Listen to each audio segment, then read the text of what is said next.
So, while we're on the subject of directions, who is to the right of Genghis Khan? Yeah. It's just quite frightening. Every taxi driver I've ever met.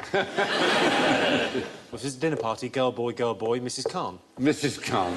Well, there were 500 Mrs. Khans. 500? He married 500. Oh, that's times. a sitcom waiting to be made, He isn't had it? many. He had so many children that actually they recently did a test of Central Asian males, and they found that 8% of all Central Asian males are related to a common ancestor about 1,000 years ago, which may well be Genghis Khan. So do you think in 1,000 years' time they'll be talking the same way about Russell Brand?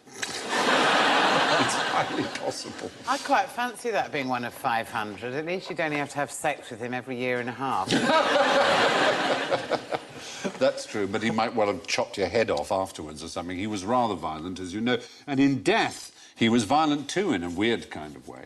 Because what we're talking about is when you say, I literally mean who is on the right... Oh, well, you mean buried alongside him? Yeah. Is he buried with relatives or with victims or plunder? The thing is, in Mongolian tradition, when a great ruler like that, and there was no great ruler as great as Genghis Khan, obviously, he had to be anonymous. No one could know. So this gave them a real problem. According to Marco Polo, 20,000 people were killed to keep his burial place secret. All the slaves who excavated the grave were killed by soldiers, and then all the soldiers who killed the slaves were killed. That's how bad it was, until they suddenly realised they were in danger of killing everybody who knew where the grave was. So what they did, and this is really peculiar, they realised, right, camels have got long memories, OK? So this is really unpleasant. A suckling baby camel, they killed in front of its mother by the grave where they were going to bury Genghis Khan, right? And then they took the mother away, and they buried the baby camel next to Genghis Khan. So that's who's to the right of Genghis Khan.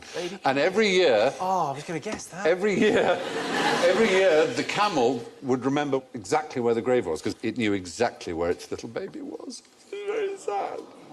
That's a lovely story. Yeah, but then the camel I might tell died. my daughters that tonight. Get them off to sleep. Here you go, I've got a lovely story about a camel. Then the camel died. And the camel died. And then no one knew where he was buried. But anyway, Genghis Khan is buried next to a baby camel, which acted like a sort of 13th century sat-nav, guiding people back to his tomb.